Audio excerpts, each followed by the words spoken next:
ज़्यादा vote cast हुए और 61% वोट कास्ट हुए जी। पाकिस्तान के अंदर सबसे ज़्यादा जो इस हल्के में वोट कास्ट हुए अल्हम्दुलिल्लाह, और एक कॉम्प्रिहेंसिव विक्ट्री हुई। और फॉर्म 45 जो हैं वो सारे के सारे हमने पूरे 261 में से 260 इकट्ठे करके उसके बाद सबसे पहले मैंने अपलोड किया। सबसे पहले वीडियो भी मेरी आई और हैरत ज़दा बात है कि इतनी बड़ी लीड से हारे हुए शख्स को आपने कैसे बना दिया। जो घर जाके सो गया था, जो अपनी हार तस्लीम करके घर जाके सो गया।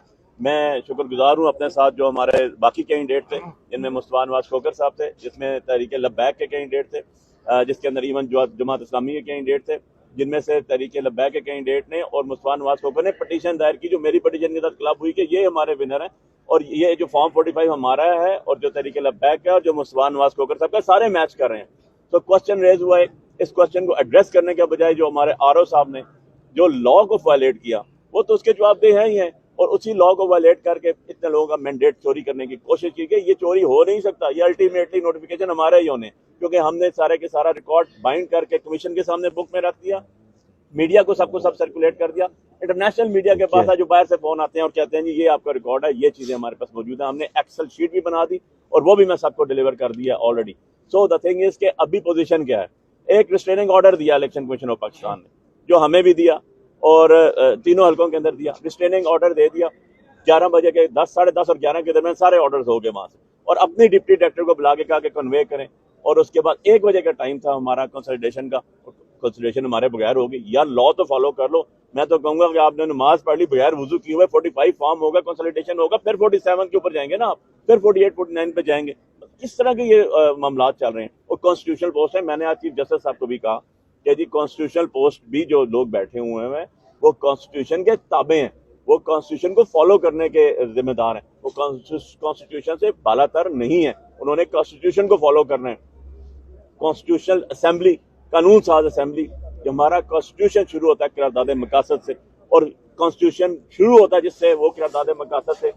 उसके बाद आज आप कानून साज असेंबली में चोरों की तरह बंदे ला के बिठा रहे हैं। तो भाई ये 40 अरब 42 अरब रुपया किस लिए खर्चा आ रहा हो, कहते वो आपको सीधा फॉर्म 47 देता और आप नोटिफाई कर देते, उसके अंदर जरूरत ही नहीं थी अरबों रुपए लगाने की, लोगों की बेटरमेंट पे लगा देते। जब इलेक्शन हो गया, लोगों का मैंडेट आ गया, तो ये तो आपको मानना पड़ेगा। और ये आरओ जवाबदेह हैं, हमने इसीलिए पिटिशन की थी कि ये आरओ जो है इनको देखें, इनके कैरेक्टर देखें। ये यहाँ पे जो है लगा रहे हैं दफे 144 के, ये यहाँ पे FIR करा रहे हैं, यही आरओ है। आज जवाब मिल गया आवाम को। आज जो क्वेश्चन रेज होता था कि बहुत अच्छे हैं, आला बाला है, जवाब मिल गया। आज तक मैंने आरओ की शक्ल नहीं देखी, जब जाते हैं मिलता ही नहीं आरओ, ना इलेक्शन से पहले ना इलेक्शन के बाद, ना किसी भी जगह। आरओ साहब कौन है, उसकी जगह कोई और बंदा बैठा होता है, अंदर जाने की इजाजत नहीं है। ये बाइंडिंग है, ये लॉ की स्पिरिट है कि आपका कैंडिडेट हर कोई जाएगा, उसके सामने फॉर्म 45 खुलेंगे। और जो अभी चैलेंज किया गया, बड़ा जबरदस्त बात की मेरे भाई ने भी कि आप सारे मीडिया में बैठ जाए, मैंने तो सबको दे दी। कोई ऐसा एंकर पर्सन नहीं है जिसके पास फॉर्म 45 ना हो, हमारे NA 48 के कोई ऐसा बंदा नहीं है जिसके पास पब्लिक डॉक्यूमेंट है, चला गया, पब्लिक की इमानत चलेगी।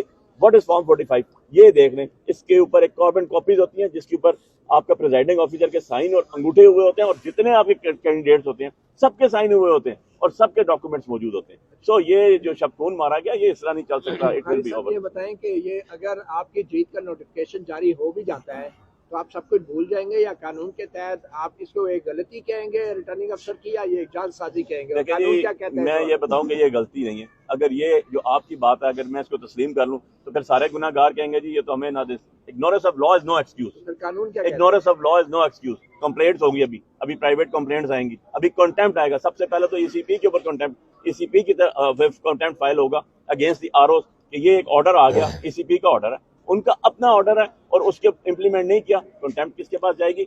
ECP के पास। किसके खिलाफ होगी? आरओ के खिलाफ। कंप्लेनेंट कौन होगा? पिटिशनर कौन होगा? कैंडिडेट्स होंगे। सो ये तो लॉ की आपने करना है ना, उसको फॉलो। देखिए मैं इसका जवाब दे दूं। एक तो ये है कि मैं आज कंटेम्प्ट भी करने जा रहा हूं। अगर वो कंटेम्प्ट लॉ वाकई ये कंटेम्प्ट की इनको पावर है तो वायलेशन ऑफ द ऑर्डर की हद तक तो होगी।